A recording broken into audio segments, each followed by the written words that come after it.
Pittsburgh Steelers fans, welcome back to another episode of the Scho Bro Show. This is behind the steel curtain editor Dave Schofield coming at you. It's Tuesday. It's a little after 9. You'll figure out a little bit why we're even a little bit later than normal. But we did our best to be here on time.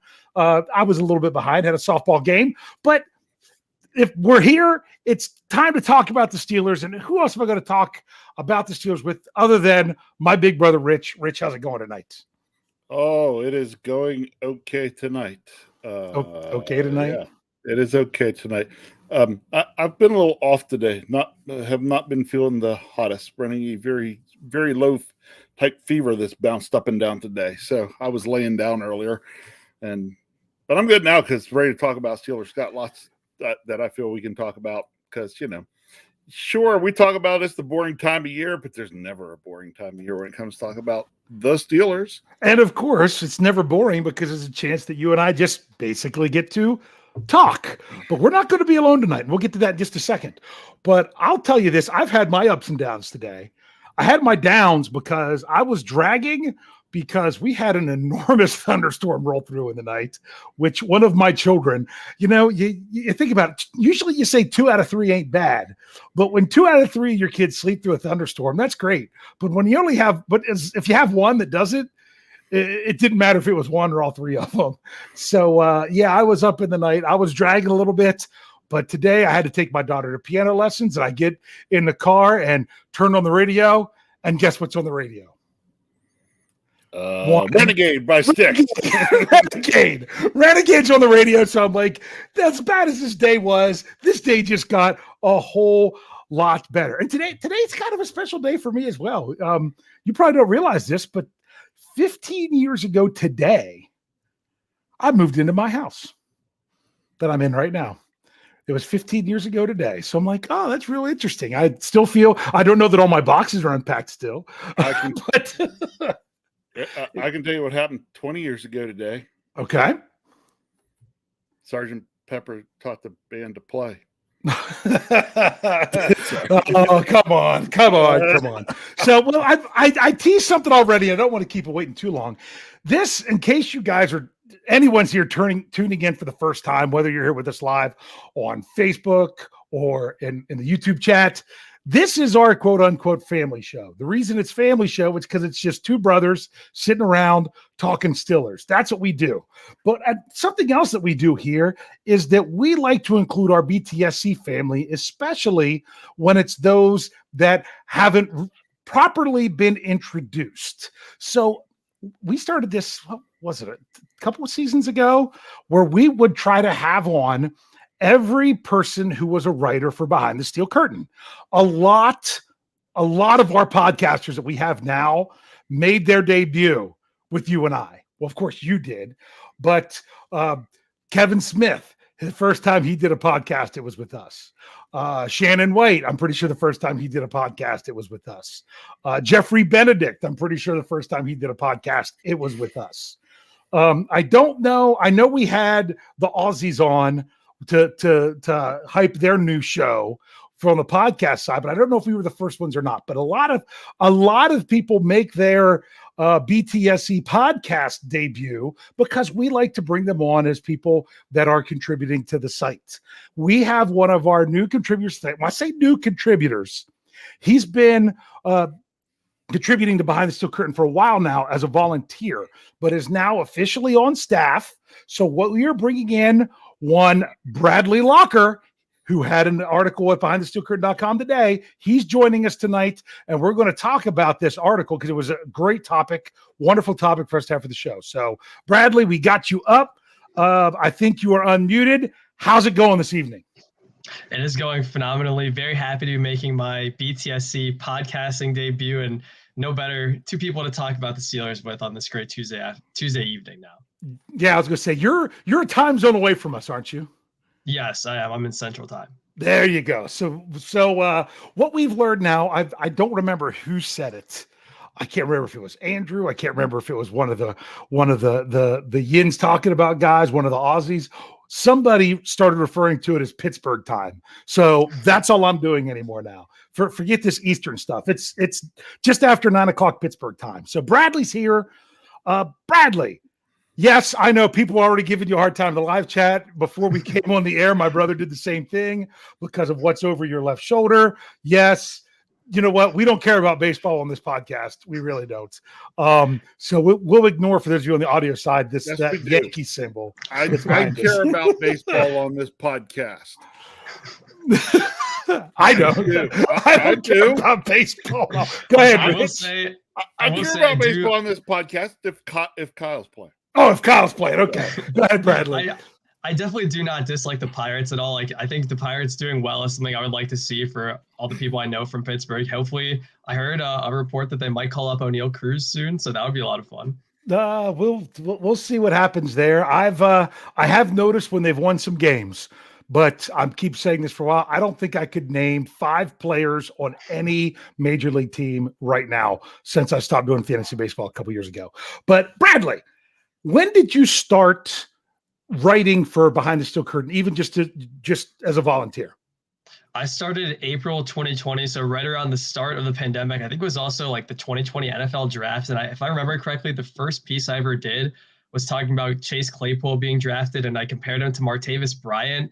And that drew a very fiery reaction from a lot of Steelers fans because they thought Claypool was too slow. And so I kind of knew right off the bat, well, this is what I was getting myself into, but it's been a great ride.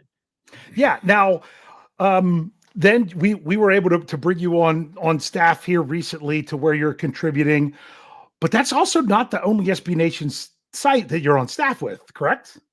That is correct. As you can possibly see it wrong arm. I'll go, can't figure it out behind me, but this flag is a Northwestern pennant because I'm a student at Northwestern and I am very heavily involved in their SB Nation site. It's called Inside NU. I'm a managing editor for them. And we just finished up a tremendous spring quarter of content with the Northwestern softball team making the Women's College World Series for the first time in 15 years. So Nice. It's never a dull moment over there, even though some of the athletic programs can be disappointing, but just a lot of fun too. Yeah, well, we're excited to have you on board. I know you're really excited to be involved with some of the staff things that we do and staff picks and things like that as the season gets going. But to the title that we've taken long enough to introduce you, the title of tonight's show is about an article that you had that ran today at BehindTheSteelCurtain.com, your one-stop shop for all things Pittsburgh Steelers. And the title tonight is just storylines to follow until training camp. Your article was 5 major storylines to follow. You listed out 5 of them. So we're going to go through one at a time, and we're going to bring them up and talk about them because we are in, as Jeff Hartman likes to call it, the dog days of summer. This is where the Steelers are gone. The players are scattered to the wind. Some of them hang around Pittsburgh. Some of them still can work out at the UPMC Bruni Sports Complex if they wish, but they can go get their workouts in wherever they want. And usually this is the time of year that we don't want to hear about stuff. Jeff Hartman talked about this on his Monday Let's Ride, about players to look for. I know one of them he brought up was, Devin Bush, because we want to make sure there's no crazy tweets or anything like that. But this is the time of year you don't want to hear news unless it's something specific, and you lined out these specific things for us. So we're just going to go through. I'm going to get your thoughts. The very first one is the extensions. You said look for extensions. I'll come in and comment on that a little bit. You specifically listed 3 of Minkah Fitzpatrick, Deontay Johnson, and Chris Boswell. What do you have to say about maybe the timing of these extensions and which players could be getting extensions between now and training camp? Well, I think the first thing would be that the more likely extensions would definitely be Minkah Fitzpatrick and Chris Boswell. Boswell, having been with the team for a long time now and really one of the best kickers in the NFL over the last 3 to 4 seasons.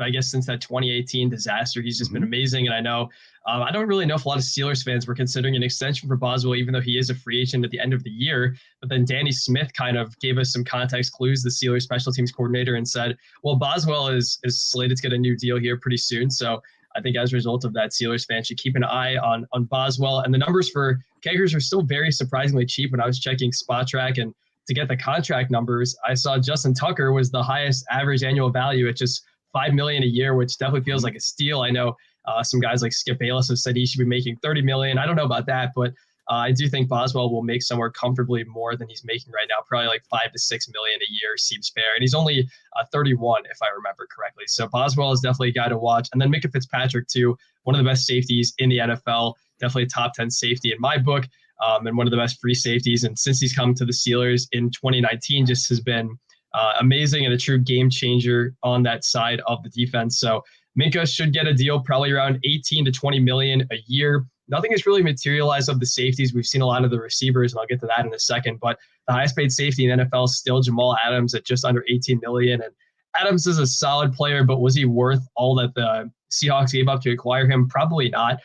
So I think Minka will be one of the safeties in contention to reset that. Should also pay attention to Justin Simmons of the Broncos, as well as Jesse Bates of the Bengals, who's on the franchise tag, and that deadline is July 15th. So those are the two guys I think Steelers fans should especially pay attention to, but also don't discount Deontay Johnson. He's a free agent at the end of the year. He's made it known he wants to be compensated more than he has been, and especially we've seen just a massive boon in the receiver market.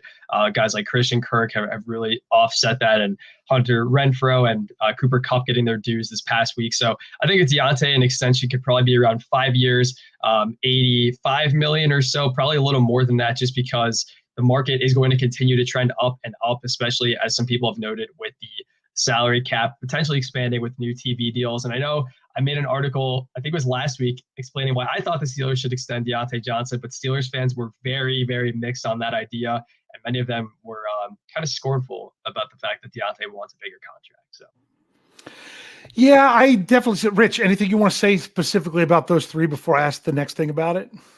I'm not sure where you're going to go to the next thing. I'll just make a quick statement on it, is that I think what goes on with all this is all dependent on Minka.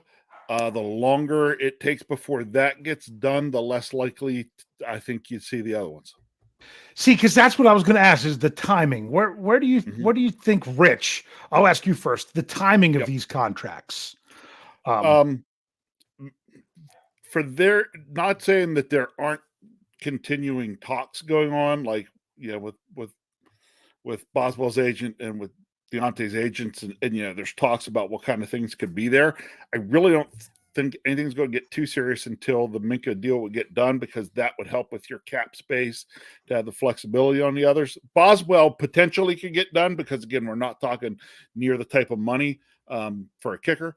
But I still think that the Steelers wouldn't do a Boswell deal unless they really knew they were going to have the Minka deal done before the start of the season. Yeah, see, I've brought this up that, believe it or not, there's not a lot of contracts that the Steelers do during this time of the year. There really isn't. The biggest time that they get is usually at the end of mini camp or into training camp. And the most likely time is after the last preseason game before the first regular season game is when the majority of the big contracts get done. I know Cam Hayward, his last contract fell in that category where it was the beginning of September, but the one before that, he was one of the rare contracts that fell during this time. I am not going to get upset if I don't see any of these contracts signed before training camp. To me, if there's going to be one of them, I think it's Boswell. I think if anyone does one between now and training camp, my money would be on Boswell. I think Minka's is going to push off like TJ Watts did, unless they really come together on something. And if they do, that's great. I'm not saying that I think that's a bad thing. If it's the third preseason game and Minka still doesn't have a deal, I'm still not going to be concerned. I get concerned when the kickoff game on the first Thursday night happens, and if he hasn't had a deal, then I'm starting to get worried about it a little bit. So that's really where I look at it. But I could see if anyone gets it would be Boswell. I'll ask Bradley this. Give me a number out of those three. How many of them get new deals? We're talking just this, like before the season starts, just before the season starts, out of those three guys. I will go. I think I'm lagging a little bit. Let's see. No, you're okay. No, you're good. Hopefully my connection comes back. Okay, there we go. Yeah. I would say, I think I'll go with 2. I think Boswell has the better chance of being done early, as you guys were talking about, just because it is going to be a lot cheaper. But I think there's a lot of incentive to get that Minka deal done as well, just because he would be one of the more highly coveted free agents at the end of the season, and the Steelers want to reward him with his play. And I talked about a guy like Jesse Bates. That July 15th number is a pretty looming deadline for the safety market. So if the Steelers can get something done before July 15th, maybe Jesse Bates goes for $21 million a year. The Steelers can sign Minka for $18 million a year. All of a sudden, that's looking like a steal. So I think Boswell probably gets done first, and then Minka maybe towards the end of training camp or the end of the preseason, as we saw with TJ Watt last year in early September. So I'll go with those two. I don't think Deontay Johnson gets the deal. Rich? I'm agreeing with Bradley. I really think that two get done. I think it's Boswell and Minka. And not that they don't want to sign Deontay, but really right now, well, Jeffrey and I hit on it a little bit on Sunday night on the Q&A that, Deontay Johnson throughout his career is only really, he's had Ben Roethlisberger as his quarterback. Sure, we had the season of the Duck and Mason show, but I think you play it out. And I also saw folks bringing up in the live chat here and there about, wide receiver deals, and they're kind of ridiculous and crazy. And I really kind of agree that right now I think the league is way overpaying on wide receivers. I have a feeling that in a year or two, that all is going to come back around. I think wide receiver right now is the one position in the NFL that you are going to see over the next couple of years. You're not going to see them continue to reset the bar on contracts. There's just too many decent receivers out there to keep paying just a few of these guys that kind of ridiculous money. It's just that's a great point, Rich. And I also think we have to consider the readiness of NFL or college receivers going into the NFL now that their route trees are a lot more extensive and they're getting better coaching. And you look at the guys at Ohio State like Chris Olave, Garrett Wilson coming out this year, and more of these receivers are going to be high picks like Jackson Smith and Jigba this upcoming draft. But you can also find a lot of receivers in the second and third round, which we know the Steelers do super well. So there's not as much incentive to try to pay a lot of money to a receiver unless he's really special, like a Devontae Adams or Cooper Kupp type necessarily. Yeah, and the other thing you got to realize is that if the Steelers decide they don't want to pay Deontay Johnson that much, then you want to see him get a big deal somewhere else, and hope that the Steelers don't sign more players and they lose, and they can maybe get that a third round comp pick, because that might be the Steelers thinking is, do we want to pay that much money, or do you think we can replace it with a third round pick if we pick up another one? But then again, if you're signing 5 guys and only losing 3, you're not going to get a comp pick no matter how big his deal is. Right. So to me, I think it's 2 of the 3. I think Johnson is the least likely. And the reason that I say I'd like to see 2 out of the 3 is if all 3 of them have great years next year, you can only franchise one of them. I don't think that they changed it from where they did it with COVID at the one point where you could have 2. That wasn't even COVID. That was because it was the last year of the last CBA. There was a thing where you could have two franchises. You technically could franchise and transition somebody. But bottom line is you kind of want to get these guys locked in. I think if you have any salary cap savings right now, Minka's probably going to save you some against the cap if you get that deal done, because that first year will be lower. Yep. But I think Boswell, that's the guy that I think if they need to spend some cap money, they should get him locked in. So that's something to look forward to. These are things that you could see, and that would be a pleasant story, but it might not happen between now and training camp. Here's the next one. And to me, this is the one you're going to hear about. I'm actually surprised it didn't happen last week that Bradley had this article, and that is Kenny Pickett, the last member of the Pittsburgh Steelers draft class to sign his rookie deal. He is also the highest draft pick yet to sign his deal. The picks 1 through 19 are all signed. There's only him and I think, is it the Patriots first round pick? Yeah, it's not signed yet. Yeah, so he's one of 2 first rounders who hasn't signed. We should be seeing that coming soon. Bradley, what do you want to say? I will tell you, Bradley, you gave an estimate of what you thought his deal would be. I actually went in and looked at what it can be under the salary cap and made sure we had that all lined up there. And the way that works is it should come in under $16 million for the 4 years, and he should have a cap hit less than, I'm pretty sure it's less than $3 million based on where that is. So What's your thoughts of this, of getting Kenny Pickett under contract? I think, as you said, it's absolutely crucial for this team to get Pickett under contract. And I feel like we haven't really been talking about it that much because with the first round picks, there's kind of a lot of noise made when, I don't know, like Trayvon Walker and Aiden Hutchinson were signing their deals. And then we think, oh, these are the first guys to get these deals done. But the stragglers, nobody really pays attention to unless it's the clock starts ticking and then all of a sudden it's August and September and the deals haven't been landed. And that's where disputes can emerge over money or guarantees or signing bonuses or things like that. So I think the Pickett deal will get done. I don't think it's a question, but until Pickett is officially under contract, there's just a little bit more anxiety regarding the whole situation that's just looming. Yeah. Rich, do you think the fact that he was the only quarterback taken in the first, 70 picks, that because he's the only quarterback there, do you think that has anything to do with why he's one who hasn't signed? I don't know, but it's honestly not doing all that much shit out. I mean, come on, Dave, think about it. We remember back when, the difference in these deals for some of these picks in the first round were, huge. Huge. They can't be now. Now you're talking about, having been someone that works in college housing, I always said it was always interesting when I worked at Binghamton University. The rooms there had thermostats in them, okay? And what the students didn't realize is they could move those thermostats all they wanted. Their only actual control was between 68 and 72 degrees. The rest of the thermostat was there just for show. And that's what I feel like it is when it comes to. That's a great example.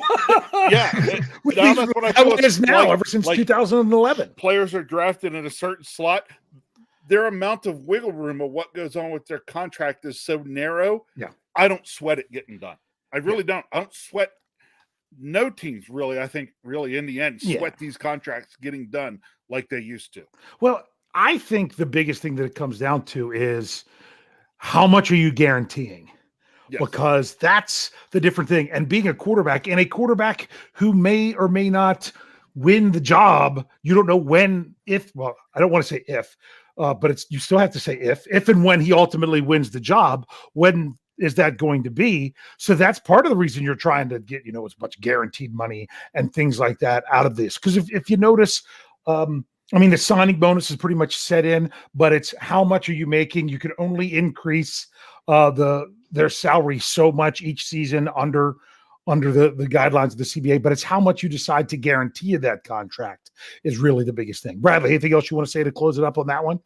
I mean, you guys talked about the guarantees, and I think we have to look at Trey Lance of the 49ers as a really good example as to why those are important, because everyone thought, well, the 49ers are giving up multiple first-round picks or moving up to number 3 to take Trey Lance. Obviously, he's the guy of the future, but there's still a lot of uncertainty there because they haven't traded Jimmy Garoppolo yet. Maybe they won't trade Jimmy Garoppolo because of the shoulder injury, and apparently there are kind of varying reports about how ready Lance is to be the starting guy. So there's a chance that Trey Lance starts under 10 games his first 2 years in the NFL, and that's when the contract numbers really start to matter. And I think that's the type of situation we could see if Mr. Trubisky is amazing and the Steelers want to honor that second year of the contract, then Kenny Pickett may not see much action in his second year. Yeah, so there's just because with uncertainty of how it's going to go forward, I think that's exactly right. So he's probably, and there's not another quarterback drafted close to him to really compare to. Oh, well, we're not going to give you all 5 years all 4 years guaranteed when there was a quarterback drafted, 5 spots ahead of you that he only had 3 years. It's offset language and things of that nature where it all comes together. The next one on this list of your storylines, does the team add a defensive lineman? So go ahead, Bradley, set us up with that one. Well, I think obviously since the retirement of Stephon Tuitt, the depth of the defensive line has certainly been under skepticism. I personally think the Steelers have more than enough able bodies and talent on the defensive line. Chris Wormley had 7 sacks a year ago, 10 quarterback hits. definitely a career year for Wormley, and he's a veteran presence, obviously AFC North experience playing in Baltimore beforehand. And then Montravius Adams really jumped off the page in limited snaps. I think the Vikings game really stands out to me as a game where he was a true difference maker in that one. And again, he's more of a rotational defensive lineman, but he can definitely give you a boost on that front. And I think obviously the return of Tyson Alualu is going to be huge for this team, literally and figuratively. He is the run stopper that this team needs, and that's why we saw the run defense just get gashed so many times last year. So you factor in those three, then the youngsters like Isaiah Loudermilk, who showed some flashes but never really put it together. To Marvin Leo, we're not sure we're going to get a lot with him. I guess former projected first-round pick taken in the third round, so a lot of people think the Steelers could have a sleeper on their hands. But I think if you look at that group, there are more than enough pieces to put together a good defensive line overall. But there are also no shortage of veterans out there like Ndamukong Suh. He was on the Buccaneers, now replaced by Akeem Hicks. But Suh can still be a game wrecker. I believe Quinton Jefferson is still available. Eddie Goldman from the Bears. So there are a lot of cheap options that Omar Khan and crew could explore. But it's just at this point, how much faith do they have in the room? And I think the faith is pretty high at this point. Rich, what are your thoughts about if the Steelers add to the defensive line before training camp? I predict the Steelers will add to a line before training camp. I'm just not sure if it will be offense or defense. So you think there will? Well, because I'm pretty sure their roster's only at 89. They still have another spot, so to where they could, they're going to have 90 players when they go to Latrobe. So they're going to add something. But what do you think about them spending significant capital on a defensive lineman?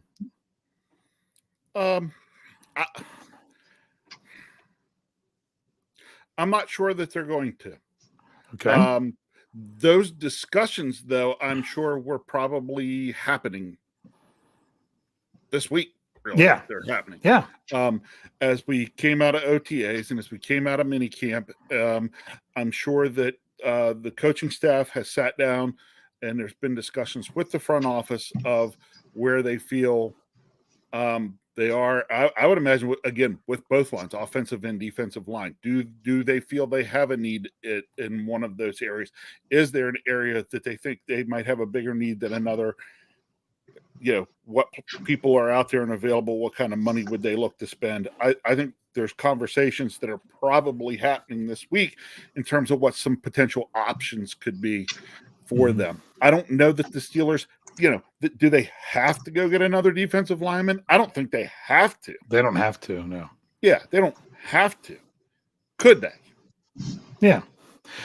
Well, they can get the right guy for the right price. They feel it was a fit. They feel things would really, really benefit the defense to do it, then maybe they do. But I think that, again, that's part of the discussion going on this week is, okay, do we need another player? Are we better served to go get another defensive lineman to try to get in there and plug in, or would we be better off to go get another offensive lineman to go look at, and see if we could, bolster that line? I think those discussions are happening, just not sure yet. There's not enough, I will say, rumblings and grumblings out there to know kind of what's been going on, inside the walls over there at the Rooney complex. Yeah, and the thing is, look at last year. Look at what happened during minicamp. During minicamp, next thing you know, David DeCastro is there and he's not participating, but he's there. And then they bring in another guard for a visit during minicamp. And then as soon as minicamp's over, DeCastro is released. They sign that other guard. What they saw was that he wasn't going to be able to play. He wasn't good to go. They've had Tyson Alualu there with OTAs and minicamp. And I didn't hear about them bringing anybody in.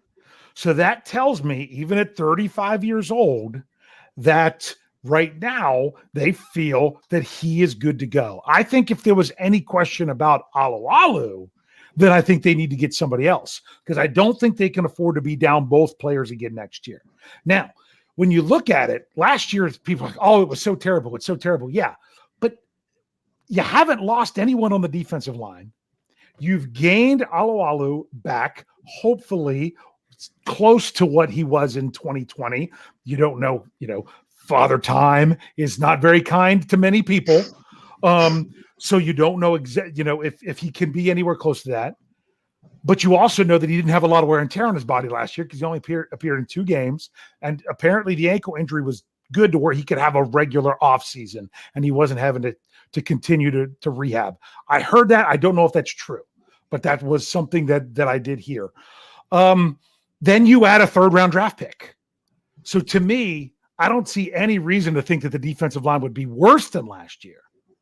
But you also got to look at last year and you say about how bad it was, but that's because you were so darn spoiled the year before when they were the best defensive line in the NFL, so that's part of the problem as well. I don't know that it's going to be a huge glaring weakness, but if they are concerned about it at all, go get someone. I would not be shocked if that doesn't happen until after training camp begins, because there's only so much you can tell during mini camp, especially on the offensive defensive line, because those are the 2 positions that you can't really know what's going on until they get the pads on. Yep. Anything else about that subject before we roll? I would just throw out there, and it's a very unlikely outcome, but something to watch is that we know the Steelers and the Eagles have lots of, cross personnel in their front offices. Andy Weedle coming over as the assistant GM and Brandon Hunt going to a personnel role with the Eagles. Maybe the Eagles trade Fletcher Cox to the Steelers. I mean, they just drafted Jordan Davis very high in the 1st round. Obviously, super optimistic about his talents, and he's just an astoundingly huge human being. And people figure he might be more of a rotational defensive lineman. Maybe the Eagles view him differently and trust in those combine and pro day numbers that we saw. And Fletcher Cox is going to be a free agent at the end of the year. He's aging. So if you really want to get weird, why not Fletcher Cox to the Eagles? We saw our very own Michael Beck throw out Aaron Donald to the Steelers. Didn't happen, obviously, but if Donald didn't get his deal done, anything could have happened. So I do think Fletcher Cox is a potential trade piece, especially later in the season if the Eagles aren't as good as people think they will be. Yeah, but the thing that's weird with Cox is, remember, they released him as a post-June cut and then re-signed him before June 1st. So that's kind of a weird situation. I don't know that they would do that to turn around and trade him. That's the only thing that concerns me. But apparently the Steelers were fairly close to acquiring him last year at the trade deadline. I don't know if they were that close, but at least apparently there was at least a discussion between the 2 sides at some point. But I don't know. I don't know if he's really one of those guys. And then I know everyone's like, well, Hargrave, he was a Pro Bowl last year, and his PFF score was lower than Chris Wormley's. So, but not that I give that much credence to PFF. So it's all in the eye of the beholder. It really is. So to tie into what we were just talking about goes to number 4 on your list, which was, when do we get a first look at the new front office in action, making a move? This basically is talking about. This sums up all 3 of them if you think about it. Any of those first 3 things that we brought up, which were a contract extension for players, signing Kenny Pickett to his rookie deal, or adding a defensive lineman or not, any of those things, if they happen, would suffice for number 4, which is getting the first look at the new front office. Bradley, what anything more you want to say about that? Well, I think with that point, it's more of, again, it's kind of a wait and see. We might not get a good look at the front office until the end of the season if the Steelers don't trade for anybody or if they decide not to re-sign Minka or Boswell. But I think it's pretty likely that by at least September, we have a pretty good idea of how this front office wants to operate, and at least in terms of personnel tendencies, with Dan Rudy Jr. taking that over, and just the faith in the team. We'll see what type of cuts they make at the end of training camp. I know Jalen Samuels was a pretty big cut in recent years. So we'll see which of the linebackers they decide to keep. I saw you guys had Marcus Allen left out of your 53-man predictions. That would be. I put him back on this last time. I put him back on. Okay. Yeah, and because I did that to make Shannon White mad, because I dropped Mark Robinson off, because I'm like, anytime a 7th round pick starts to get a bunch of hype, I immediately want to calm it down a little bit. I'd rather have low expectations than high, but that's just me. All right, go ahead. Yeah, but I think, again, it's something where we might not know anything until closer to the season starts, or we could know as soon as tomorrow if they get an extension done. And I think we have to watch for with these extensions are not just the figures, but how the contract is like unfolds. Structured. So what type of signing bonus, how backloaded the deals are, because we know Omar Khan likes to do a lot of that and have very low cap hits, at least early in the year. And we've seen the Rams exploit that. And everyone says, well, where do the Rams keep getting all this money? Well, it's because of how they keep structuring their contracts. So guys like, I think Cooper Kupp actually is going to be cheaper than he was this year, or at least one of the guys they recently signed is going to be cheaper. So we could see that with the Steelers, and Minkah Fitzpatrick slated to make $10.6 million this year. Maybe if he gets an extension, they drop that all the way to $5 million or something and actually save some cap room for 2022. Yeah. So, Rich, do you expect anything different from this front office than what we've seen in the past? Nothing glaring. Yeah, I don't know that I see it from a contract standpoint other than a player evaluation standpoint. Yeah, it's not going to be a total shift in philosophy or anything like that. It's going to be pretty much, things are still going to be done the Steeler way. And, I don't expect any huge shakeup from the front office with how they deal with these things. Yeah, I agree, but I'm very interested to see if there's a change in anything. For example, like last year, TJ Watt got 3 years of guaranteed money. That was new for the Steelers. That was, I did an article this week about, does that sound like something the Steelers would do? Is a question that I ask. When people bring up ideas, I do it on the show a lot. I do it on all my shows a lot. People say, I did the same thing about, my example was where people say, oh, don't re-sign Deontay Johnson, trade him. All right, that wouldn't leave the Steelers with only one receiver who played any significant snaps from last year on this year's roster. Does that sound like something the Steelers would do? To me, it doesn't. But occasionally you're going to get those special things that break the mold. They're going to do it a certain way 19 out of 20 times. And then what do you know? They do give up a first-round draft pick to get Minkah Fitzpatrick. They do have 3 guaranteed years on TJ Watt's salary, things like that. I want to see if, is that I don't see them trading away first round draft picks as something that's going to change, because that comes even higher up than the front office there. But maybe how they structure or have guaranteed money in these contracts for the bigger players moving forward. So I'm really interested to see. I want to see a Minkah Fitzpatrick deal get done, and I want to see what it looks like to kind of figure out, is the standard, or is that standard shifting a little bit? That's really what I want to see.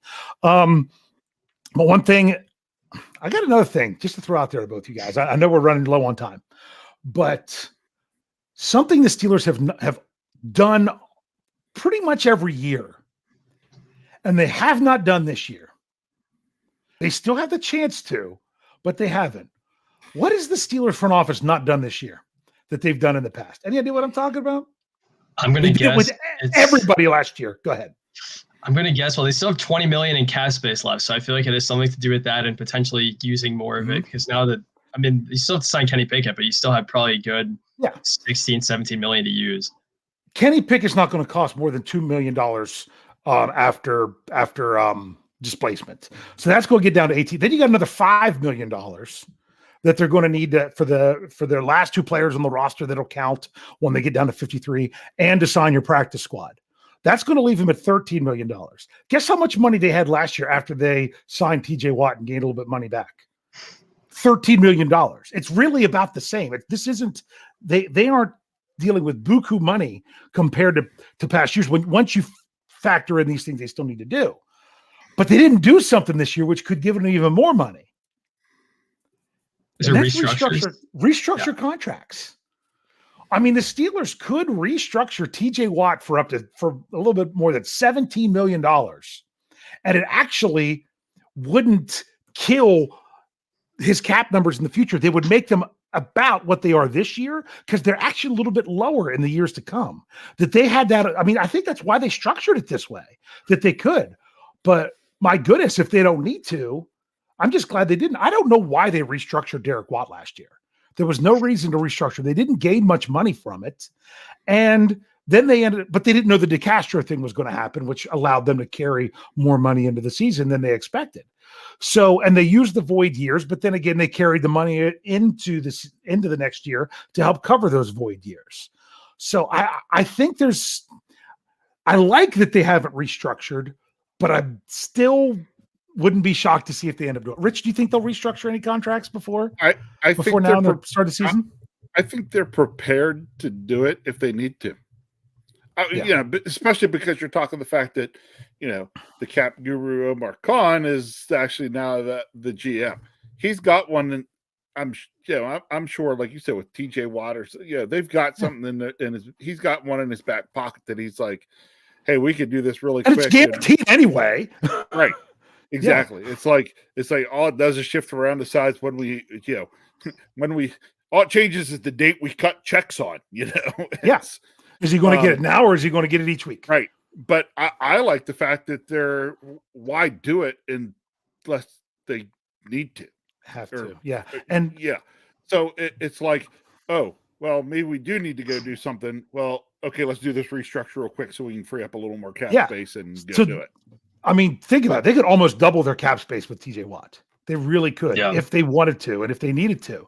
And it wouldn't. And like Cam Hayward, they could do his, but they would get, and it's only if he already got his roster bonus. I don't know if where it's guaranteed. I don't know if they could still, depending on the language of the contract, which we're not privy to, that could still, some contracts say you can still use it as his roster bonus could still be used as a signing bonus in a restructure. It all depends on that, how much they could actually do. But that's only one more year on his, so it's actually really pushing to a really big number next year. So to me, if you're going to do it, it would be TJ Watt, and you don't even have to do it for the full amount. But I like the whole notion of don't do it unless you have to.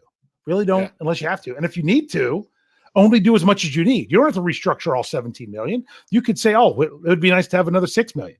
So we'll just restructure that amount, and then that wouldn't get him anywhere. His future cap numbers anywhere close to his cap number for this year. Well, I mean, not anywhere. I say they're all fairly close, but I mean, it wouldn't put him over. So that's pretty good.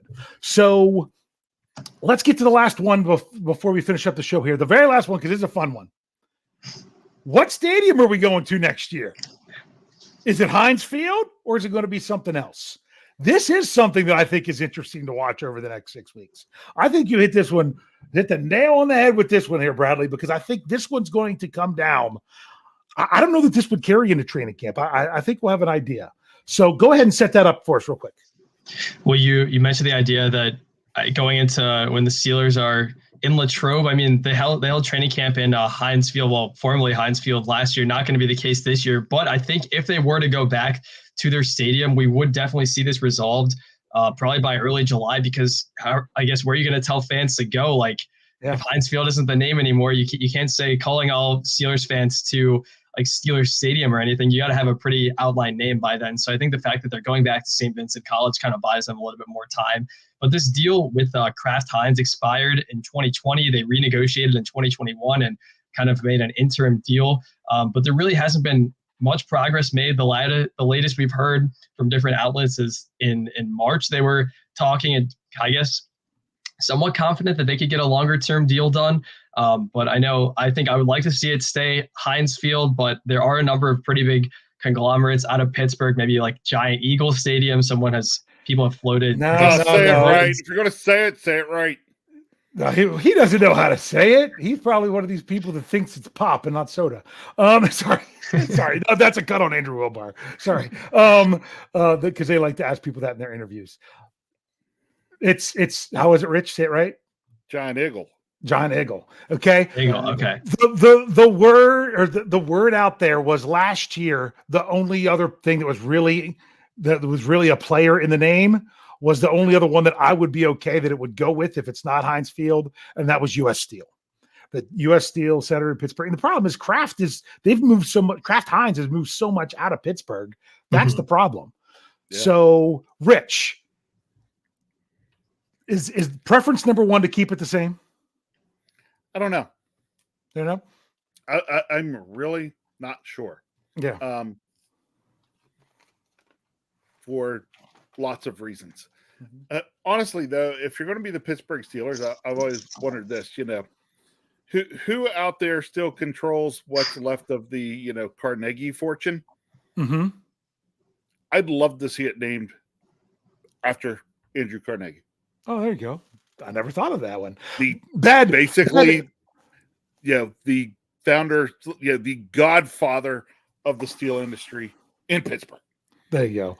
Bad liked trying to do something with Mr. Rogers, and he wanted to call it the neighborhood. The neighborhood. You know. But to me, if it's U.S. Steel, I would rather them change it. I don't know if I like U.S. Steel Field as much as I like U.S. Steel Stadium.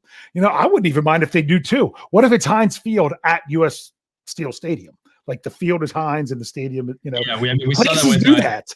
We saw that with Arrowhead. I think it's like it's like UKMC Field at Arrowhead Stadium. It's one of those everyone calls it Arrowhead still, so no real. Of course, yeah. And I mean, if the Heinz name is with it at all, it's going to stay there. And like, because we talked about this before, was it on this show, Rich? Or I can't remember if it was a preview.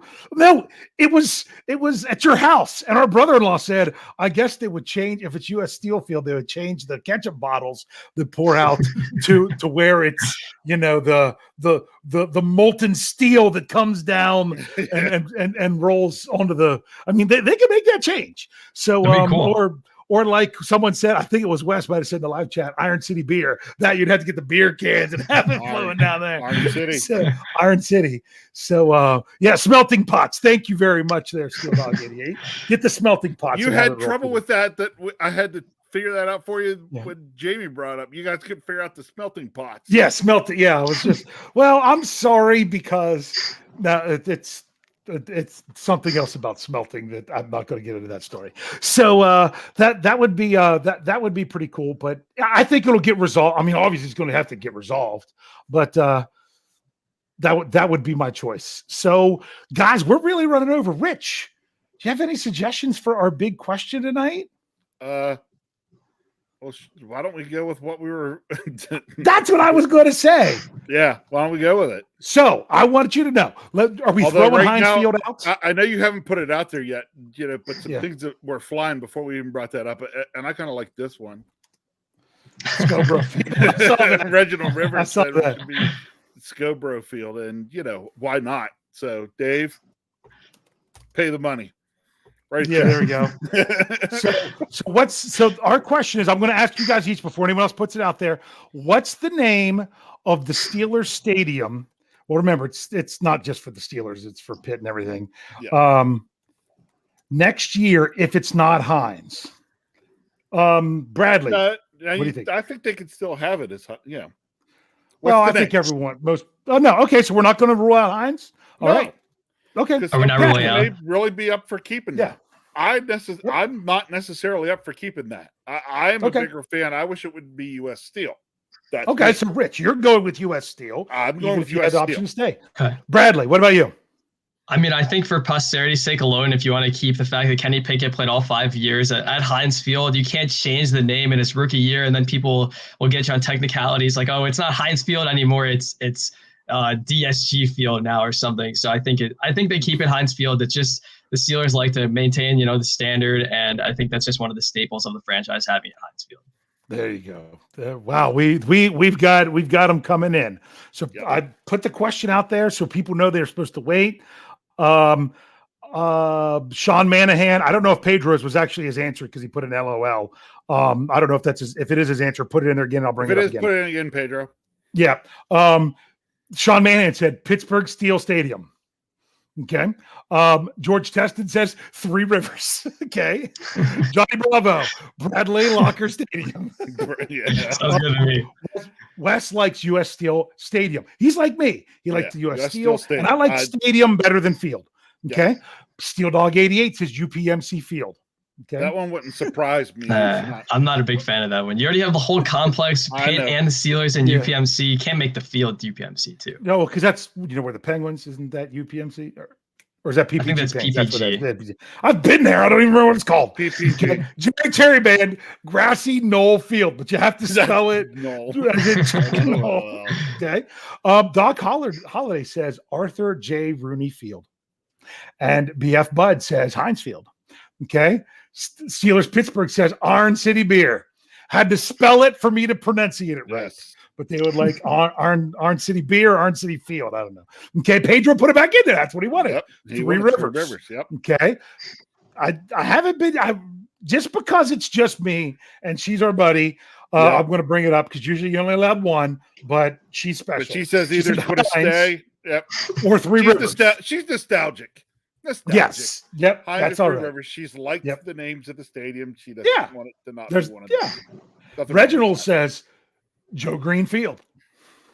No. Who's going to pay for that Reginald. sponsorship, though?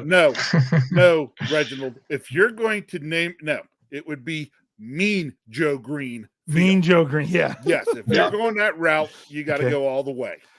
All right. James Galway says American Standard Stadium.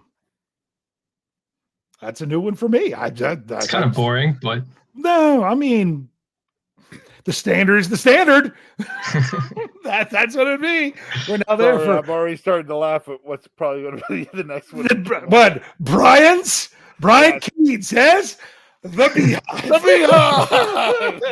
Well, that means you'd have to bring back the Bumblebee jerseys too, right? Yes, Bring the Bumblebee jerseys. Okay. The thing is, do they have to start having cheerleaders there? Is Sapphire going to? I don't know. Okay. Chris Rush says Mr. Rogers Stadium. Okay. Jesus, I had to make sure I said that right. Says Heinz 7 Fields. Just me says I'm nostalgic. I feel old. Yeah. West, I'm just going to put this up there because he said, hey, if you're going to have a Arthur Rooney Field, try to fit the Chief in there somehow. Yeah, for the same reason it would have to be Mean Joe Green. You know, you definitely want to get the Chief in there in some way. Yeah. So, and of course, James Galway Galway says American Standard, makes toilets. I knew that. Yes, I knew that. Yeah, that's okay. Because that is actually the toilet I have in my house. Yes, there you go. Standard. There you go. But the standard is the standard, man. The standard is the standard. That's right. Sherry Richards says says U.S. Steel Stadium at Art Rooney Field. I like that. That's a good one. That's a good one, but I think the next one you guys are going to bring up is the best one. The Russes. Well, he just says with, UPMC because they have the Bucks. He likes Jerry Cherry's problem. Yeah, Jerry's. Okay, well, look at that. Sean Mann says Chief Rooney then, huh? Okay. Jerry Cherry, he has BTSC Field. Sounds perfect. Yeah, that would be great. I have to throw in Kathy's comment because she says that's the flush of the Browns. Yep. Russ says he likes Confluence Stadium. I don't, I like the name. The thing is being from where I am near Pittsburgh doesn't, Russ, there's a reason why I feel it doesn't quite work. Okay. Because there is a Confluence, Pennsylvania. Yes, there is. It's down right on the border of Maryland. And it is where the confluence of the Youghiogheny and Castleman rivers come together. To then which flow then up dump to into the Pittsburgh. Mon, which then dumps into the Ohio. Okay. So I like the thought process there, Russ. It's a different. Demetrius says Steel Curtain Stadium. Jake Turtle's been saying something that I just don't get. So it's been rolling around in there for a little bit, and I don't understand it. Somebody will have to clue us in because Okay. I'm just off. But you gonna bring it up? So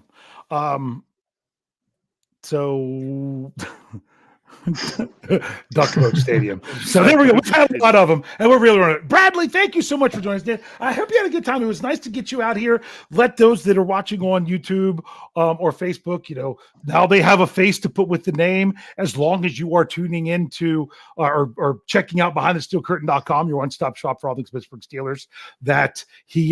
Where he has articles publishing there every week. It's fun. George says he grew up near Confluence. You used to play Confluence as a baseball team, didn't you, Rich? In Pony League. 13, yeah, Pony League. That was one of the teams you played against.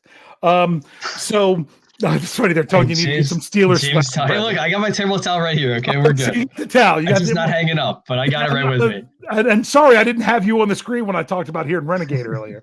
So, hey, make sure that you are, check out Bradley, what he has at Behind the Steel Curtain. You can check out what I have at Behind the Steel Curtain. I've got multiple articles there every day. But also make sure you're checking all our podcasts. Don't miss out on the audio stuff. the audio only for those of you if you're just here with us for YouTube and Facebook, because there's so much stuff with Jeff Hartman's Let's Ride, my Stat Geek. What Yin's talking about is a hilarious show. If you like comedy, that's the one you need to listen to. Oh yeah. And if you really like breakdown, I don't miss shows that have KT Smith. He's on the Here We Go, the Steelers show. That's a great one. But all the shows, as we say, we aren't we're doing everything we can to not give you the same thing all the time. We're not trying to give you the same thing all the time. We're hoping that there's something for everybody. If you like the family setting, you get the family setting. We've been asking various people on staff, hey, what are your top podcasts that you listen to? What's crazy is everyone has a different answer.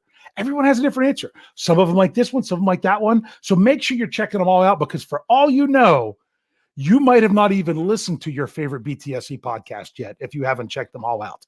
You've got them coming in the mornings around noontime, and then we have our YouTube shows, YouTube, Facebook Live shows every evening, with the exception of Saturday, but instead you get 2 on Friday and 2 on Sunday. Bradley, anything you want to say here to close us out? Tell people where they can find you, plug anything that you're doing, anything of that nature.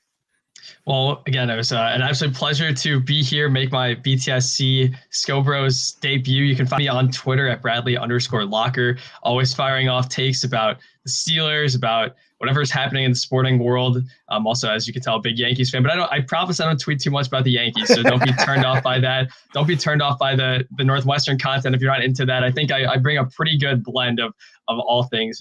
So I like to make my tweets as valuable as possible, and I'm obviously going to continue to push stuff on BTSC. I'm trying to watch some Miles Jack film, because I feel like he's also flown under the radar, and see what type of stuff he can bring to the defense. He's kind of been an inconsistent player the last 3 or 4 years. So trying to highlight how he can avoid those inconsistencies. So stay tuned for some film rooms, maybe some features too, who knows, but yeah, just make sure to stay tuned in to all the stuff BTSC has to offer. All right, Rich, your closing thoughts. Come on.